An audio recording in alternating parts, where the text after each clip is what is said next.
Alhamdulillahirabbil alamin wa bihi nasta'in wa ala umuri dunya waddin. Wassalatu wassalamu ala sayyidina Muhammadin wa ala alihi wa sahbihi wa man tabi'ahum bi ihsanin ila yaumiddin, amma ba'du. Para sahabat MBS dimanapun Anda berada, berjumpa lagi dalam kajian hadis menggunakan kitab Al-Arba'in An-Nawawiyah.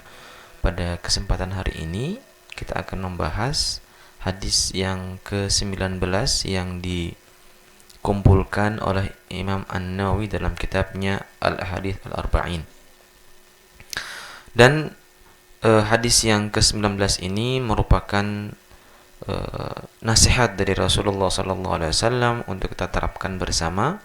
Hadis ini diriwayatkan oleh Sayyidina Abdullah ibn Abbas radhiyallahu anhuma.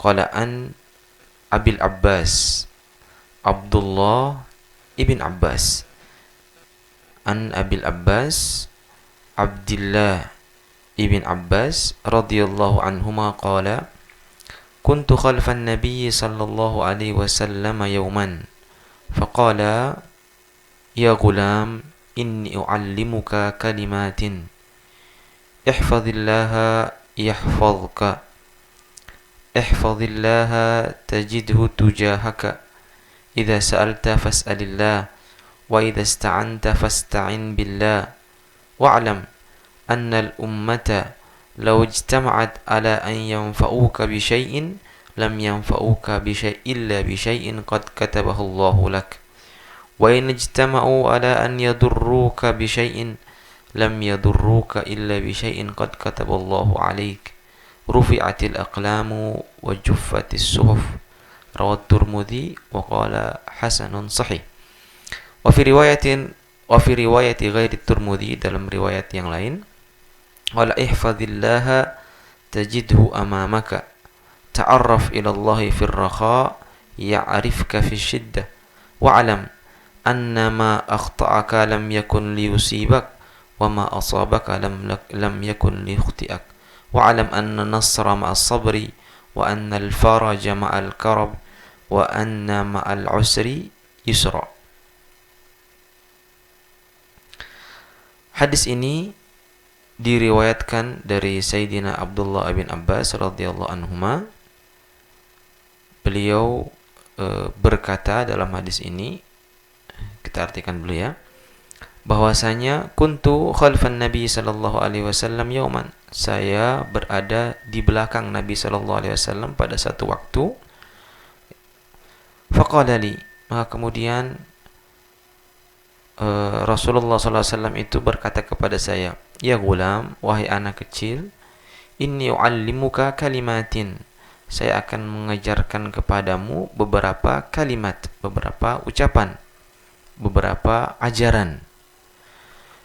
Yang pertama, ihfazillaha yahfazka, engkau hendaknya menjaga Allah Subhanahu wa taala, niscaya Allah Subhanahu wa taala akan menjagamu.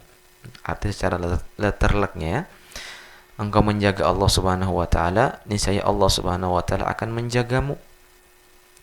Ihfazillaha tajidhu tujahaka, jagalah Allah Subhanahu wa taala, niscaya engkau akan mendapatkan Allah Subhanahu wa taala itu berada di hadapanmu.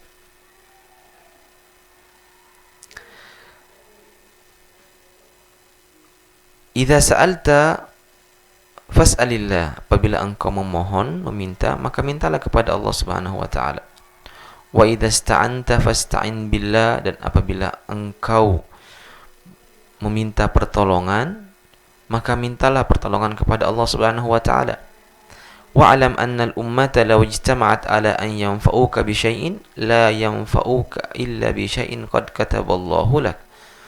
Ketahuilah bahwa sesungguhnya seluruh umat, seluruh makhluk, kalau mereka berkumpul untuk memberikan manfaat kepadamu dengan sesuatu hal, maka niscaya mereka tidak akan dapat memberikan manfaat kepadamu kecuali hal tersebut telah ditakdirkan, telah diputuskan oleh Allah Subhanahu wa taala.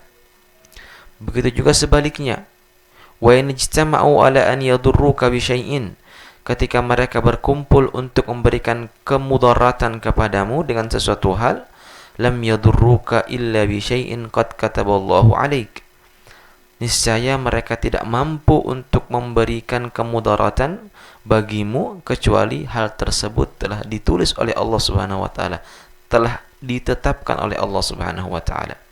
Rufi'atil aqlam, pulpen atau pena-pena yang dipakai untuk menulis, qada dan qadar Allah Subhanahu wa taala telah diangkat.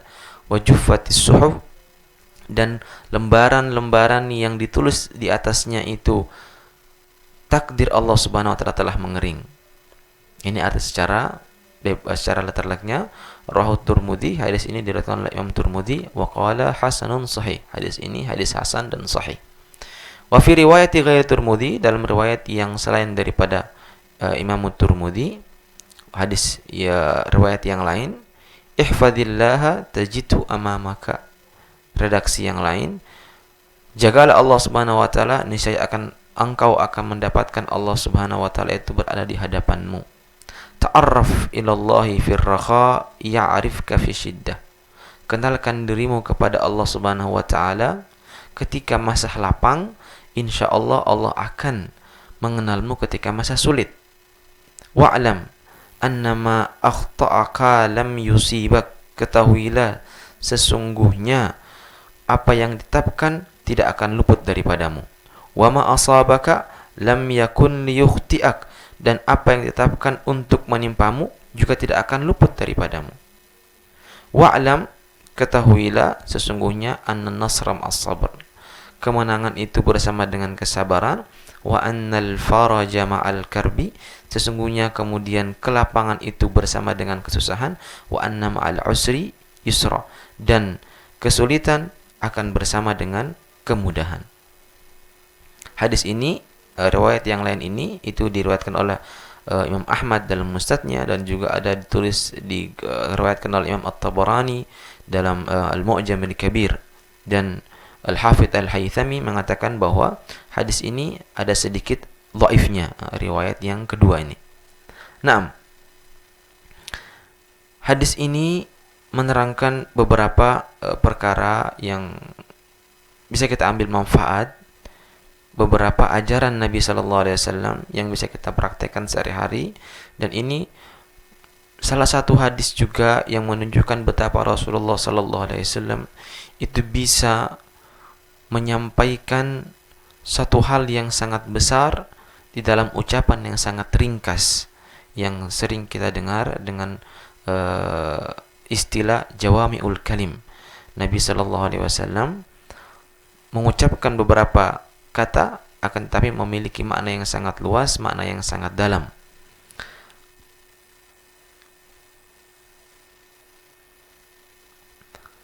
Hadis ini diriwayatkan oleh Sayyidina Abdullah ibn Abbas radhiyallahu anhu, an Abil Abbas, an Abdullah ibn Abbas radhiyallahu anhuma. Sayyidina Abbas itu adalah bapaknya beliau, adalah paman Nabi Sallallahu Alaihi Wasallam, masuk Islam, juga termasuk sahabat. Kemudian anaknya Sayyidina Abdullah ibn Abbas itu juga sahabi, dan maka kemudian Sayyidina Abdullah bin Abbas ini kalau kita menyebutkan nama beliau, kita bilang Abdullah ibn Abbas radhiyallahu anhuma, semoga Allah Subhanahu wa taala memberikan keridhaan kepada mereka berdua. Beliau berkata, kuntu khalfan Nabi Sallallahu Alaihi Wasallam yauman faqala li. Atau sebelumnya kita perkenalkan dulu ya, Sayyidina Abdullah bin Abbas ini dilahirkan 3 tahun sebelum Rasulullah Sallallahu Alaihi Wasallam itu hijrah ke Madinah. Jadi sebelum Rasulullah Sallallahu Alaihi Wasallam itu hijrah ke Madinah, beliau ini lahir. Kemudian Sayyidina Abdullah bin Abbas tinggal di Madinah, kemudian hijrah, dia kemudian tinggal di Madinah, dan ketika Rasulullah Sallallahu Alaihi Wasallam itu wafat, umur beliau sekitar 13 tahun. Ada yang mengatakan 15 tahun, ada yang mengatakan 10 tahun. Tetapi yang ma'ruf bahwa ketika itu umur beliau adalah 15 tahun. Itu kemudian ketika Rasulullah Sallallahu Alaihi Wasallam memanggil beliau, dibilang ya ghulam, wahai ananda, anak kecil.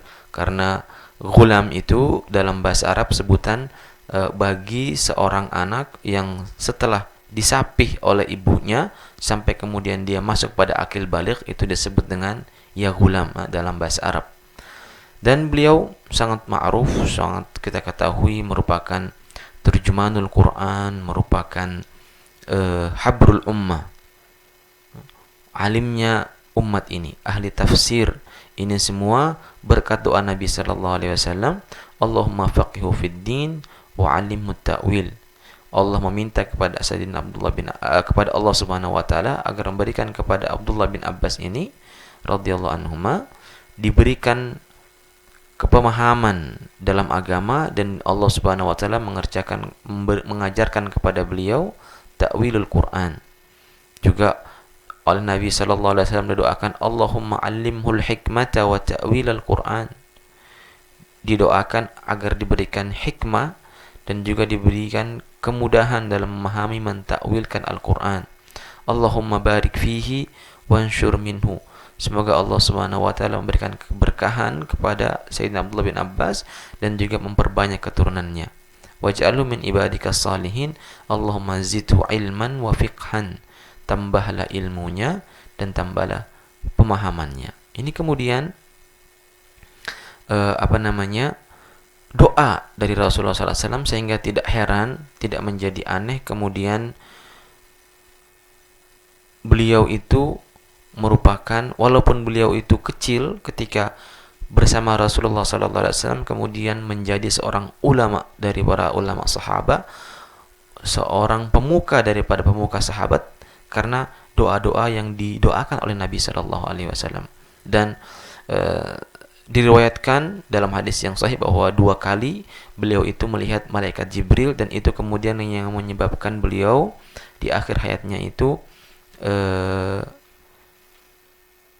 hilang penglihatan beliau. Dalam satu hadis diriwayatkan bahwasanya Sayyidina Abdullah bin Abbas sa'alan Nabi sallallahu alaihi wasallam amman ra'ahu ma'ahu wa lam ya'rifu. Suatu ketika Sayyidina Abdullah bin Abbas melihat seseorang bersama Nabi sallallahu alaihi wasallam, melihat orang yang dia tidak kenal bersama Nabi sallallahu alaihi wasallam. Kemudian dia bertanya, "Ya Rasulullah, siapakah itu?" Kemudian Rasulullah SAW menjawab kepada Sayyidina Abdullah bin Abbas, "Dzaka Jibril, ama innahu satafqud basaruk." Ya, itu adalah malaikat Jibril, dan kamu akan kehilangan penglihatanmu. Itulah kemudian di akhir hayat beliau kemudian hilang daripada penglihatan beliau. Betapa keilmuannya beliau ini itu sangat dipertimbangkan pada saat itu, sehingga pada masa Sayyidina Umar bin Al-Khattab, beliau ini ketika masih kecil, ya mungkin masih sangat kecil sekali ya mungkin umurnya baru belasan atau mungkin menginjak awal 20-an. Karena kalau ketika Nabi sallallahu alaihi wasallam meninggal itu beliau berumur 13 tahun, kemudian masa khilafah Sayyidina Abu Bakar itu 2 tahun lebih, berarti sekitar 15 tahunan. Nah, sepeninggal itu kemudian ke khilafah itu dipimpin oleh Sayyidina Umar bin Khattab, berarti ya umur beliau sudah masuki sekitar belasan tahun lah, 17, 18 tahun sampai 20 tahun dan sebagainya. Nah, ketika beliau ini sangat dihormati oleh Sayyidina Umar bin Khattab. Dan ketika Sayyidina Umar bin Khattab itu sedang musyawarah, beliau ini kadang dipanggil untuk hadir bermusyawarah, dan yang dimusyawarahkan ini bukan perkara-perkara yang kecil, merupakan perkara yang berkaitan dengan umat, perkara-perkara yang besar. Tapi kemudian juga terkadang Sayyidina Umar itu meminta pendapat kepada Sayyidina Abdullah bin Abbas. Dan ketika itu para sahabat yang kubar, yang sudah pengalaman-pengalaman, yang sudah memiliki usia-usia yang matang, itu kemudian para sahabat tersebut heran kenapa kok Sayyidina Umar ini mengajak Sayyidina Abdullah bin Abbas yang dianggap ketika itu masih kecil, masih belum mumpuni lah untuk kemudian diajak musyawarah masalah-masalah yang sangat besar. Kemudian Sayyidina Umar ini ingin menunjukkan bahwa betapa ilmu yang dimiliki oleh Sayyidina Abdullah bin Abbas itu tinggi. Ketika kemudian Sayyidina Umar bertanya, apa yang kalian ketahui daripada ayat ini? Idza jaa nasrullahi wal fathu wa ra'aitan nas yadkhuluna fi dinillahi afwaja. Apa yang kalian ketahui dengan ayat ini? Kemudian para sahabat yang lain mengetahui bahwa ini merupakan kabar gembira dari Allah Subhanahu wa taala bahwa Islam itu, bahwa Rasulullah sallallahu alaihi wasallam akan masuk pada Fathu Makkah, dan kemudian setelah itu kemudian orang akan berbondong-bondong masuk ke dalam agama Allah Subhanahu wa taala. Sudah Islam ketika itu sudah mulai menampakkan kemenangan yang sangat besar. Itu pemahaman umum. Kemudian ketika ditanya kepada Sayyidina Abdullah bin Abbas, apa yang kau ketahui tentang ayat ini? Kemudian beliau menjawab, ayat ini juga menunjukkan bahwa sudah dekatnya masa meninggalnya Rasulullah SAW. Pemahaman yang sangat berbeda. Jadi ayat ini seakan-akan menunjukkan bahwa sebentar lagi Rasulullah SAW akan berpulang, akan dipanggil oleh Allah Subhanahu wa taala. Kenapa dikatakan semacam itu? Karena tidak ada sesuatu yang sempurna kecuali kemudian akan timbul naqs di dalam hal tersebut, kekurangan dalam hal tersebut. Ketika sudah sesuatu itu menjadi satu kesempurnaan, maka nanti dia akan ada kekurangan. Ketika Islam sudah mulai sempurna, disempurnakan segalanya, al-yawma akmaltu lakum dinakum, sudah disempurnakan oleh Allah Subhanahu wa taala agama Islam, kemudian pada saat itulah kemudian Rasulullah SAW sudah masanya untuk dipanggil kembali oleh Allah Subhanahu wa taala.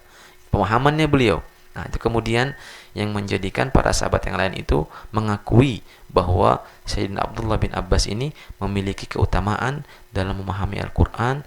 Maka tidak heran kemudian beliau dijuluki dengan Habrul Ummah, alimnya daripada umat ini.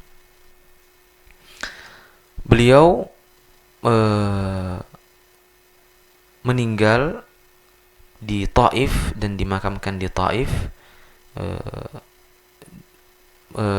Banyak sekali hadis yang beliau riwayatkan, sampai termasuk orang-orang para sahabat yang minal mukthirina, para sahabat yang banyak sekali meriwayatkan hadis. Hadis yang beliau riwayatkan ada sekitar 1.600 hadis yang beliau riwayatkan, sekitar 1.600-an, 1.660 tepatnya hadis-hadis yang diriwayatkan oleh Sayyidina Abdullah bin Abbas ini. Nah, dalam hadis ini disebutkan kuntu khalfan Nabi sallallahu alaihi wasallam. Satu ketika saya itu ada di belakang Nabi sallallahu alaihi wasallam. Maksudnya itu sedang berada dibonceng oleh Nabi sallallahu alaihi wasallam fi dabbah, di atas kendaraan Nabi sallallahu alaihi wasallam. Jadi ada di belakangnya, dibonceng, menunjukkan tidak apa-apa ya kalau kita ingin membonceng orang lain. Kalau dulu mungkin orang itu dibonceng pakai kuda atau pakai keledai atau pakai bighal. Bighal itu peranakan kuda dengan keledai, jadi disebut dengan bighal. Kalau sekarang mungkin motor ya, mungkin nggak apa-apa ya. Kuntu khalfan Nabi sallallahu alaihi wasallam faqala, kemudian Nabi sallallahu alaihi wasallam mengatakan, ya gulam, wahai anak kecil, inni uallimuka bikalimatin atau inni uallimuka kalimatin, saya akan mengajarkan kepadamu beberapa kalimat yang akan bermanfaat untukmu. Dalam riwayat yang lain disebutkan, saya akan mengajarkan kepadamu kalimat yang engkau akan belajar dengan kalimat-kalimat ini dalam kehidupan, dan engkau akan mengajarkannya kepada orang lain. Jadi ini menunjukkan bahwa seorang alim, seorang kiai, seorang ustadz ketika ingin mengajarkan sesuatu hal kepada muridnya, kepada santrinya, harusnya dia memberikan satu peringatan, memberikan fulan, saya akan mengajarkan kepadamu hal ini.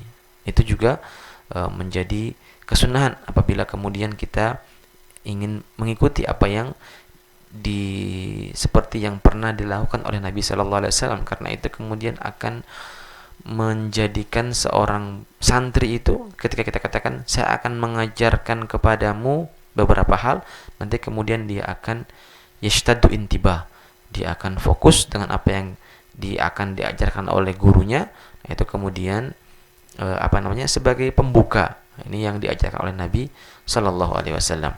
Wala inni u'allimuka bikalimatin wala ihfazillaha yahfazka.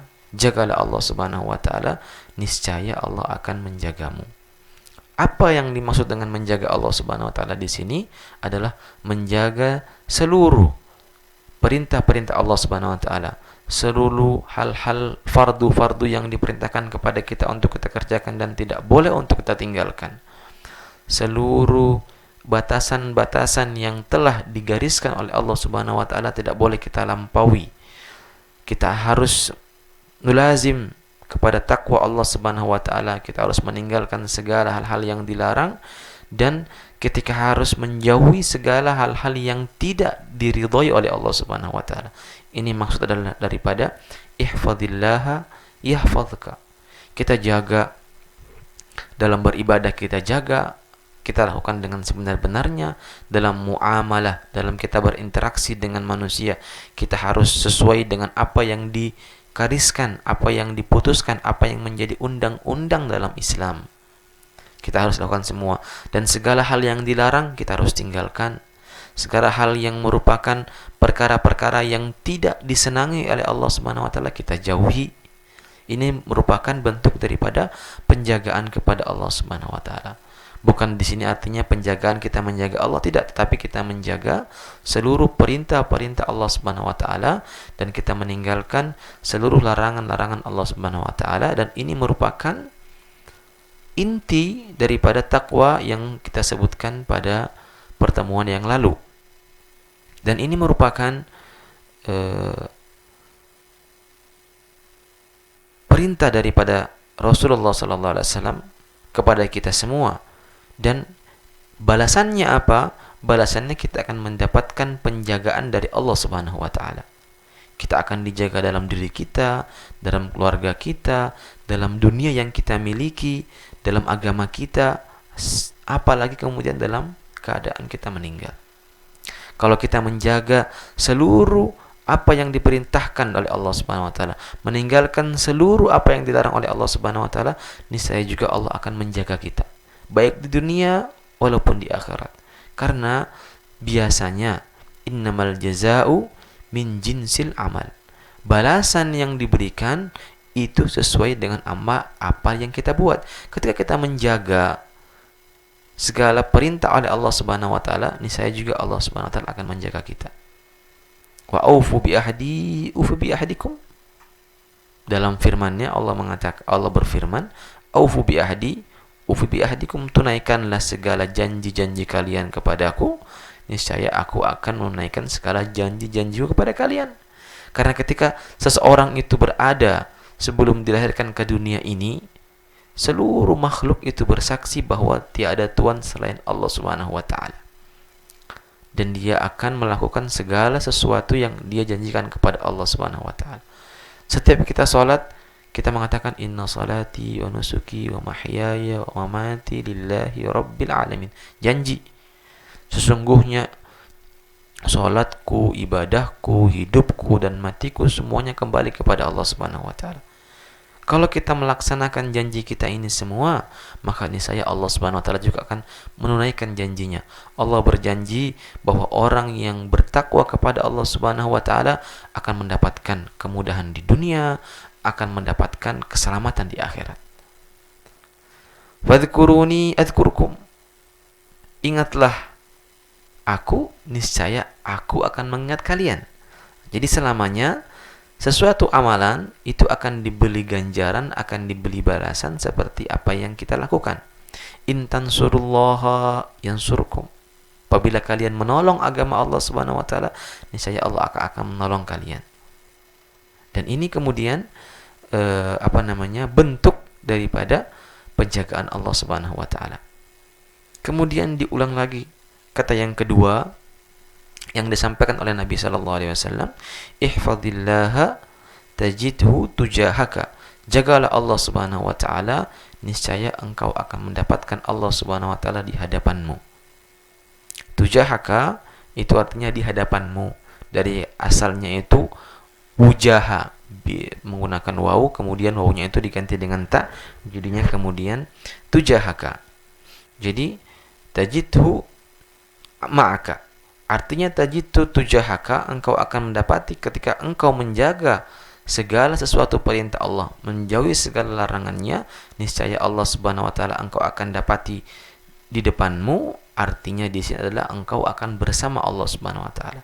Allah akan selalu bersama denganmu, selalu menjagamu, selalu membantu, dan yang semacam itu. Nah, jadi itu artinya adalah maka di sini kemudian jangan kita pahami bahwa kita mendapati Allah di hadapan kita seperti kita sedang berhadapan makhluk dengan makhluk, tetapi artinya di sini adalah kita mendapati Allah Subhanahu wa taala akan selalu menolong kita, akan selalu menjaga kita, akan selalu membantu kita, akan selalu memberikan ma'unah kepada kita untuk apa yang kita butuhkan di dunia ini, kita dalam hal-hal segala sesuatu, baik yang berbau duniawi ataupun hal-hal yang kita gunakan untuk kita mengambil bekal di dunia ini. Jadi Allah akan membantu kita dalam hal duniawi kita, dan juga Allah Subhanahu wa taala akan membantu kita dalam ibadah kita, memudahkan apa yang kita kerjakan. Ini adalah janji juga. Ihfadillah tajidhu amamaka. Sama seperti Allah Subhanahu wa taala mengatakan, berfirman misalnya dalam firman Allah Subhanahu wa taala, innallaha ma'al muttaqin, sesungguhnya Allah Subhanahu wa taala itu bersama orang-orang yang muttaqin. Innallaha ma'as sabirin, orang-orang yang sesungguhnya Allah Subhanahu wa taala itu akan bersama dengan orang-orang yang berlaku sabar, bersifat sabar. Ini semua artinya bukan berarti kemudian Allah Subhanahu wa taala bersama kita, artinya bersama seperti makhluk bersama dengan makhluk yang lain, tidak. Tapi di sini adalah Allah akan bersama kita, maksudnya adalah pertolongan Allah Subhanahu wa taala, bantuan Allah Subhanahu wa taala, penjagaan Allah Subhanahu wa taala itu selalu akan bersama kita. Ini yani karena kita di dunia ini merupakan orang seperti orang musafir. Perjalanan kita itu masih sangat panjang sekali. Dunia ini adalah tempat kita untuk mengumpulkan bekal, untuk kita persiapkan bekal tersebut, untuk kita melakukan perjalanan yang sangat panjang. Setelah di dunia ini kita akan masuk pada alam barzakh. Panjang alam barzakh itu. Tidak kita ketahui apakah kita berada dalam barzakh 1000 tahun, 2000 tahun, 3000 tahun, kita tidak mengetahui. Dan tapi akan sangat panjang alam barzakh. Setelah alam barzakh kemudian kita akan pindah pada alam akhirat. Jadi perjalanan yang kita butuhkan itu masih sangat panjang sekali. Dan dunia ini adalah kemudian tempat kita untuk mengumpulkan bekal yang akan kita bawa nanti. Karena ketika kita meninggal, bekal yang kita bawa adalah amal-amal soleh kita, perbuatan-perbuatan baik kita yang benar-benar kita lakukan ikhlas kepada karena Allah Subhanahu wa taala. Dan ketika kita mengumpulkan bekal ini, kemudian terkadang kita mendapatkan kesusahan. Kesukaran.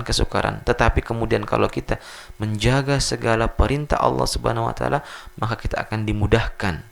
Kita akan dibantu. Allah akan bersama kita dengan kemudahannya, dengan bantuannya, dan dengan penjagaan Allah Subhanahu wa taala. Nah, kemudian Rasulullah SAW mengajarkan kalimat yang ketiga kepada Sayyidina Abdullah bin Abbas.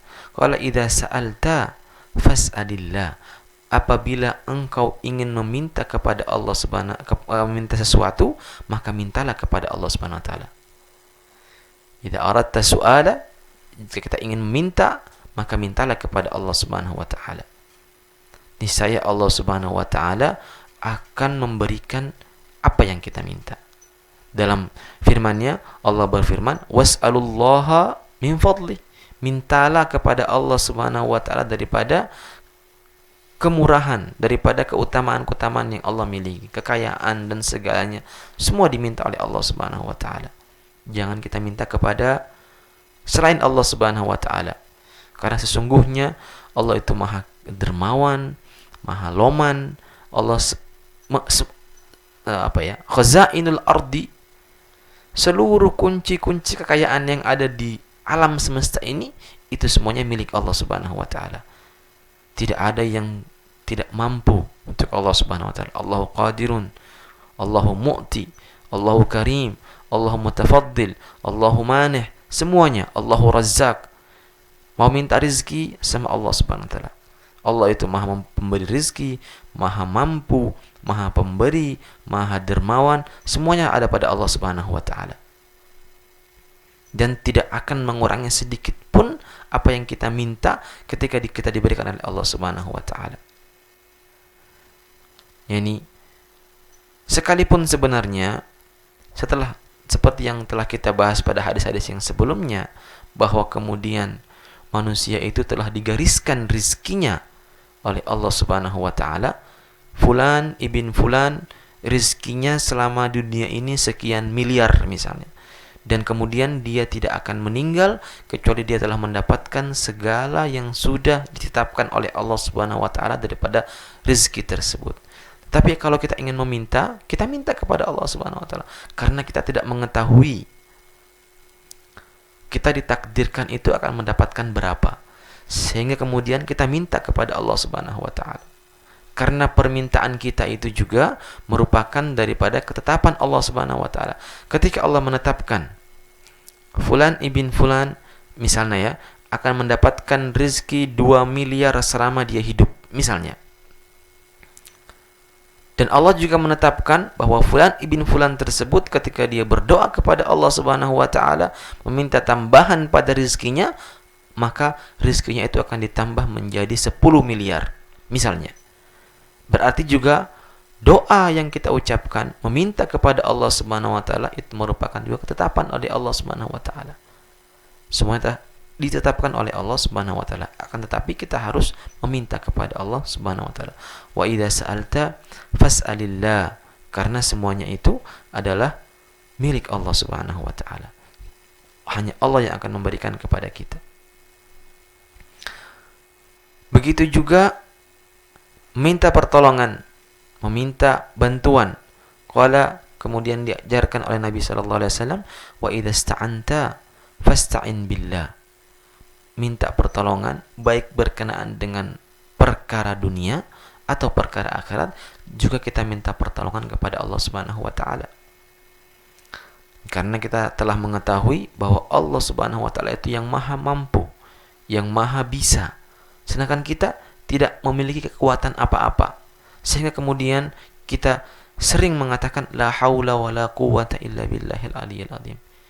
Kita tidak memiliki kekuatan, tidak memiliki kemampuan kecuali kemampuan dari Allah Subhanahu wa taala. Kalau kita mendengarkan azan, ketika kita dipanggil hayya 'alas shalah, hayya 'alal falah, kita diajak untuk salat, diajak untuk menuju kemenangan, itu jawabnya apa? Kita yang mendengarkan azan jawabnya la haula wala quwwata illa billahil aliyyil azim. Artinya kita mengakui kita tidak bakal mampu untuk mengerjakan salat tersebut kecuali dengan kekuatan yang diberikan oleh Allah Subhanahu wa taala kepada kita. Maka oleh karena itu selalu kita meminta kepada Allah Subhanahu wa taala permohonan bantuan. Maka kemudian tidak heran kalau kemudian Rasulullah SAW atau ada banyak kita dengarkan la haula wala quwata illa billahil aliyil azim, itu la haula wala quwata illa billah kanzun min kunuzil jannah, merupakan harta karun yang ada di surga. Pahala yang sangat besar kalau kita berzikir dengan la haula wala quwata illa billah. Dan ini sering kita baca karena tidak ada yang bisa menolong kita kecuali Allah Subhanahu wa taala. Ini sering kita baca dalam salat kita. Minimal sehari 5 kali kita ucapkan ini. Iyyaka na'budu wa iyyaka nasta'in. Hanya kepadamu kami menyembah dan hanya kepadamu kami memohon pertolongan. Dan itu harus kita praktekkan. Ketika kita minta pertolongan kepada Allah Subhanahu wa taala. Nah, karena kenapa kita dianjurkan untuk meminta pertolongan kepada Allah Subhanahu wa taala? Itu karena Allah Subhanahu wa taala itu senang untuk diminta. Bahkan Allah Subhanahu wa taala itu akan marah apabila makhluknya, apabila hambanya tidak memohon kepada Allah Subhanahu wa taala. Dalam satu hadis disebutkan, man lam yas'alillah yaghdab alaihi. Liyas'ala ahadukum rabbahu hajatahu kullaha hatta syi'sa na'lihi idzan qata. Nabi mengajarkan kepada kita, kalau kita tidak meminta kepada Allah Subhanahu wa taala, itu hendaknya Allah akan marah kepada kita kalau kita tidak meminta kepada Allah Subhanahu wa taala. Berbeda dengan makhluk. Kalau kita mintai terus, dia akan marah. Tapi kalau Allah Subhanahu wa taala kita mintai, maka Allah malah akan bergembira terhadap hambanya. Jadi bahkan Rasulullah SAW itu mengajarkan kepada kita agar kita meminta kepada Allah Subhanahu wa taala itu sesuatu yang sangat remeh. Syi'sana alihi, kalau tali sendalnya itu putus, itu kita diminta untuk minta kepada Allah Subhanahu wa taala. Satu yang remeh pun itu kita diminta untuk memohon kepada Allah Subhanahu wa taala. Ini yang diajarkan kepada Rasulullah SAW. Apa saja. Misalnya kita, ya Allah, saya ini kok sholat jarang khusyuk, misalnya minta sama Allah Subhanahu wa taala, ya Allah berikan saya khusyuk dalam sholat. Tetapi juga jangan hanya kita minta hal-hal yang duniawi saja. Minta kepada Allah Subhanahu wa taala hal yang duniawi dan juga hal-hal yang ukhrawi. Itu yang terpenting. Kemudian banyak sekali, misalnya dalam satu hadis juga Rasulullah SAW itu mengatakan dalam hadis qudsi, man dzalladzi da'ani falam ajibhu was'ani falam utihi wastaghfarni falam aghfir lahu wa ana arhamur rahimin. Dalam satu hadis qudsi disebutkan bahwa siapa yang memohon kepadaku kemudian saya tidak mengijabahi doanya, siapa yang meminta kepadaku kemudian tidak saya berikan permintaannya, siapa yang memohon kepadaku ampunan kemudian aku tidak mengampuninya, padahal aku adalah Arhamur Rahimin, Zat yang Maha Pengasih. Itu adalah sebuah hadis qudsi yang diriwayatkan oleh Imam Al-Muhamili. Ini merupakan bentuk bahwa Allah Subhanahu wa taala tidak akan menolak doa kita. Jangan sampai kemudian kita mengatakan, oh doa saya tidak dikabulkan oleh Allah Subhanahu wa taala. Tidak. Ketika kita meminta, Allah Subhanahu wa taala akan mengabulkan doa kita. Ud'uni astajib lakum. Mintalah kepadaku, niscaya aku akan mengabulkan doa-doa kalian. Tetapi tentunya jangan kita beranggapan doa kita langsung akan dikabulkan oleh Allah Subhanahu wa taala. Akan dikabulkan oleh Allah Subhanahu wa taala pada waktu dan keadaan yang Allah inginkan, bukan pada waktu dan keadaan yang kita inginkan. Allah akan mengabulkan, tetapi dalam waktu dan keadaan sya Allah yang inginkan. Sekarang kita minta, misalnya ada orang meminta, ya Allah saya ini tidak punya sepeda motor misalnya. Minta sama Allah, ya Allah berikan saya sepeda motor misalnya. Sudah setahun, 2 tahun, 3 tahun, 4 tahun itu berdoa, enggak dapat sepeda motor misalnya, masih aja menggunakan sepeda biasa. Bukan berarti doa tersebut tidak dikabulkan Allah Subhanahu wa taala. Mungkin saja doa yang kita ucapkan tadi itu dijadikan oleh Allah Subhanahu wa taala sebagai penghambat, penghalang daripada bala yang akan turun kepada kita. Mungkin saja doa tersebut itu kemudian disimpan oleh Allah Subhanahu wa taala, nanti akan diberikan surprise bagi kita ketika di hari kiamat nanti, di akhirat. Tiba-tiba kok di hari kiamat kita bertemu dengan amal yang sangat besar, kita merasa tidak pernah mengerjakan amal tersebut. Itu apa? Doa kita. Doa minta sepeda motor tadi itu kemudian disimpan oleh Allah Subhanahu wa taala sebagai bentuk pahala yang besar nanti di hari kiamat. Dan jadi jangan sampai kemudian kita beranggapan ketika kita telah mengangkat tangan kita kepada Allah Subhanahu wa taala untuk meminta, niscaya Allah akan mengabulkan doa kita. Tapi dengan syarat. Semua syarat-syarat doa tadi itu dilakukan. Jangan kok minta doa kemudian seperti yang disebutkan sebelumnya, wa malbasu haram, wa mat'amu haram, wa ghudhiya bil haram, fa anna yustajabu lah. Orang yang makannya haram, pakaiannya haram, kemudian semua yang dia gunakan adalah haram, bagaimana kemudian Allah Subhanahu wa taala akan mengampuni doanya? Jadi juga harus ada adab-adabnya. Jadi kemudian kita dianjurkan untuk ilhah dalam berdoa, minta dengan Allah Subhanahu wa taala itu ilhah, yakni apa ya? Orang kalau minta itu kemudian sangat mengharap tolong itu semacam itu. Ilha. Jadi minta itu bukan hanya minta biasa, tapi kita terus minta sama Allah Subhanahu wa taala. Allah malah akan bergembira dengan hamba tersebut. Allahu yaghdabu in tarakta su'alahu wa bani adama hina yus'alu yaghdabu. Bedanya. Allahu yaghdabu in tarakta su'alahu. Allah akan murka ketika engkau meninggalkan memohon kepadanya.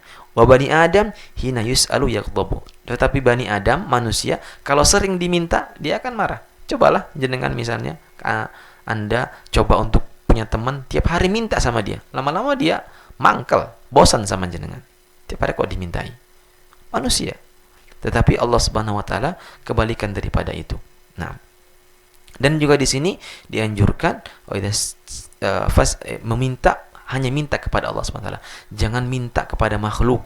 Jangan datang ke kuburan minta sama kuburan. La. Termasuk daripada syirik. Minta sama Allah Subhanahu wa taala. Kita bisa bertawassul, tetapi tidak minta kepada kuburan tersebut. Karena semua yang memberikan manfaat adalah Allah Subhanahu wa taala. Kita hanya minta kepada wali Allah Subhanahu wa taala yang dimakamkan di tempat tersebut untuk menjadi perantara doa kita kepada Allah Subhanahu wa taala. Dan masalah ini masalah yang diperbolehkan. Ada sebagian kelompok daripada kaum muslimin mengatakan bahwa tawasul itu hukumnya haram, tetapi ada jumhurul ulama ahlu sunnah wal jamaah mengatakan tawasul itu merupakan perkara yang diperbolehkan.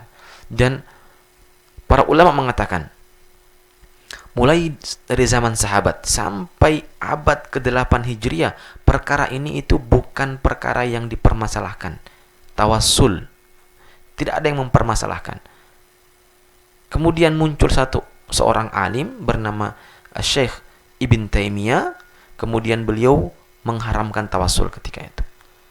Nah, jadi sebelum masa Ibn Taimiyah itu semua ulama memperbolehkan tawasul. Kemudian satu metode pengajaran yang diajarkan oleh Ibn Taimiyah, beliau orang alim, Masya Allah ilmunya, kemudian beliau mengharamkan tawasul, dan ini diikuti oleh murid-murid beliau, dan ini kemudian yang dijadikan patokan oleh satu kelompok sekarang yang kita kenal dengan kelompok Wahabiyah. Ikhwanuna, saudara-saudara kita dari orang muslim juga memiliki madhab atau mengikuti pemahaman yang diajarkan oleh Ibn Taimiyah tersebut. Tetapi masalah ini masalah khilafiyah. Diamalkan, monggo, nggak diamalkan, terserah. Selama itu masalah ingkar. Dan juga tidak boleh dari kelompok tersebut kemudian mengharam atau mengingkari, mengatakan, oh kalau kamu tawasul kamu syirik. Lah, tidak boleh juga semacam itu. Karena satu dalam kaidah di dalam masalah agama adalah la ingkara fil khilaf. Tidak boleh kita mengingkari dalam permasalahan yang ada khilaf di dalamnya. Kalau ada yang mungkar harus kita rubah. Tetapi kalau masalah tersebut itu ada khilafnya, jangan kemudian juga kita mengingkari hal tersebut. Satu kaidah. Jadi bukan berarti di sini idza sa'alta fas'alillah, apabila kalian memohon kepada Allah Subhanahu wa taala, memohonlah kepada Allah Subhanahu wa taala, tidak boleh kita meminta kepada yang lain. Benar semacam itu, tetapi untuk perkara tawasul itu boleh-boleh saja. Boleh-boleh saja minta tolong agar doa kita itu disampaikan oleh Allah Subhanahu wa taala. Dalam masalah duniawi saja, kita itu kalau ingin misalnya menghadap, jangan jauh-jauh, menghadap bupati misalnya, nggak kenal sama bupatinya itu, kita pakai perantara, orang yang dekat dengan bupati. Nah, para aulia Allah Subhanahu wa taala itu, Nabi sallallahu alaihi wasallam dan para pewaris Nabi sallallahu alaihi wasallam, para aulia, para habaib dan para kiai-kiai, para orang-orang soleh yang telah meninggal itu, mereka memiliki kedudukan yang dekat di sisi Allah Subhanahu wa taala.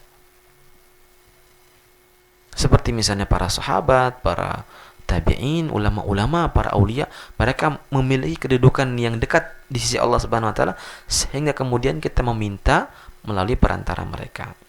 Kemudian dalam hadis ini disebutkan juga, wa'lam, ketahuilah bahwa annal ummata, ay seluruh makhluk, apabila mereka berkumpul untuk memberikan kemudaratan kepadamu, atau memberikan manfaat kepadamu, sesungguhnya mereka tidak dapat memberikan kemadaratan tersebut kecuali yang telah ditetapkan oleh Allah Subhanahu wa taala. Kalau Allah sudah menginginkan kemudaratan, tidak ada yang bisa menolak. Kalau Allah menginginkan kemanfaatan, juga tidak ada yang bisa menolak. Wa in yamsaskallahu bidurrin fala kashifa lahu. Kalau Allah sudah menginginkan kepada kamu satu mudarat, tidak ada yang akan bisa menyelamatkan kamu dari mudarat tersebut. Wa in yamsaskallahu bidurrin fala kashifa lahu illa hu, kecuali Allah Subhanahu wa taala. Wa in yuridka bi khairin fala radda li fadli. Kalau Allah menginginkan kepadamu kebaikan, maka tidak bisa kita tolak.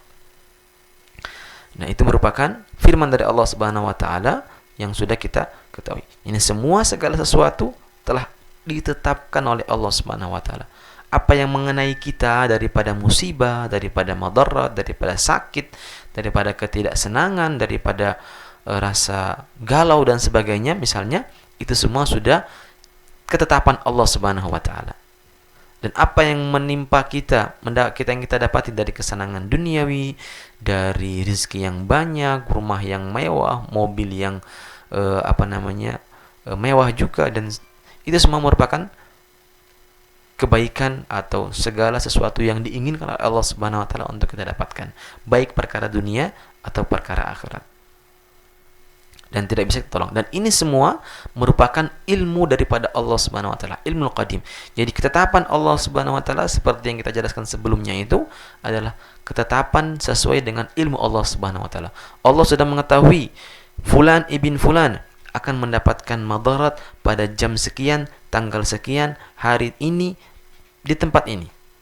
Allah sudah tahu dengan ilmu Allah Subhanahu wa taala, kemudian barulah ditetapkan oleh Allah Subhanahu wa taala. Begitu juga sebaliknya dalam kebaikan. Begitu juga dalam kebaikan. Dan disebutkan rufi'atul aqlam wa juffatis suhuf. Ini merupakan kinayah atau majaz bahwa semuanya telah ditulis oleh Allah Subhanahu wa taala. Sudah ditulis semua, rizkinya, ajalnya,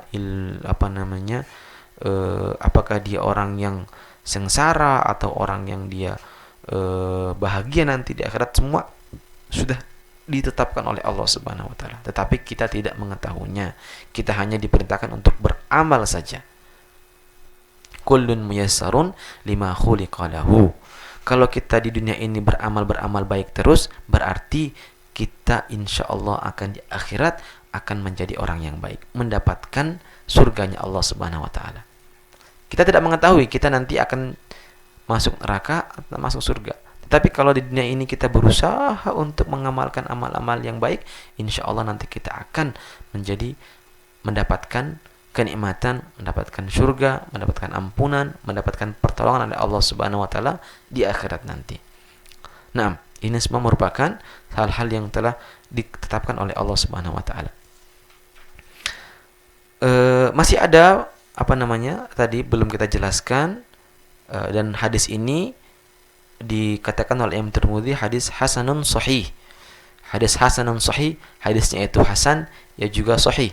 Mungkin minggu kemarin sama hadisnya juga, hadis hasanun sahih, tetapi saya tidak sempat atau mungkin saya lupa untuk menjelaskan apa makna daripada hasanun sahih. Para ulama mengatakan ketika Imam Tirmidzi mengatakan hasanun sahih, itu ada dua kemungkinan. Ada kemungkinan hadis tersebut memiliki dua sanad. Sanad yang pertama itu sanadnya hasan, sanad yang kedua itu sanadnya sahih. Sanad itu merupakan jalannya, sanad itu merupakan periwayatan. Ya, kalau dari fulan an fulan, dari fulan, dari fulan, dari fulan, dari fulan, itu disebut dengan sanad. Misalnya hadis ini saya ambil daripada Zaid. Zaid mengambil daripada gurunya Amr. Amr daripada gurunya Bakar. Bakar daripada gurunya Salim. Salim daripada gurunya sampai kemudian Nabi SAW. Itu disebut dengan silsilah, runtutan perawi hadis, disebut dengan sanad. Nah, hadis ini menurut apa maksud daripada Imam Tirmidzi? Para ulama mengatakan kalau Imam Tirmidzi mengatakan hasanun sahih, berarti hadisnya itu memiliki dua sanad. Sanad yang pertama itu hasan, sanad yang kedua itu sahih. Sahih, hadis itu tingkat keabsahannya itu ada 3. Pertama sahih, di tengah-tengah hasan, yang paling rendah itu dhaif. Nah, itu kalau hadis ini memiliki 2 sanad. Tapi kalau hadis ini hanya memiliki 1 sanad, berarti kemudian para ulama itu berbeda pendapat. Ada ulama yang mengatakan sanad itu hasan, ada yang mengatakan sanad itu sahih. Nah, kapan hadis itu disebut dengan hasan, kapan hadis disebut sahih, ini juga butuh penjelasan yang sangat panjang. Mungkin bukan ini pada tempatnya, tetapi kita mengetahui makna daripada kata hasanun sahih yang seperti yang diucapkan oleh Imam Tirmidzi. Kalau 2 sanad berarti 1 hasan, 1 sahih. Kalau 1 sanad berarti ulama berbeda pendapat pada sanad yang 1 ini. Ada yang mengatakan dia hasan, ada yang mengatakan dia sahih. Wa fi riwayat Tirmidzi, dan riwayat yang dalam riwayat yang lain, yang riwayat yang kedua tadi ini, redaksi hadis yang kedua ini insyaallah kita akan jelaskan pada pertemuan yang akan datang karena mungkin waktunya sudah tidak mencukupi. Dan saya akhiri kajian kita ini. Semoga apa yang kita dengarkan tadi bisa kita praktekkan dalam keseharian kita, kita amalkan menjadi ilmu yang hujjah lana la hujjah alaina. Akhirul kalam, subhanakallahumma asyhadu an la ilaha illa anta astaghfiruka wa atubu ilaik. Wa sallallahu ala sayyidina Muhammadin wa ala alihi washabihi wasallam. Walhamdulillahirabbil alamin. Wassalamualaikum warahmatullahi wabarakatuh.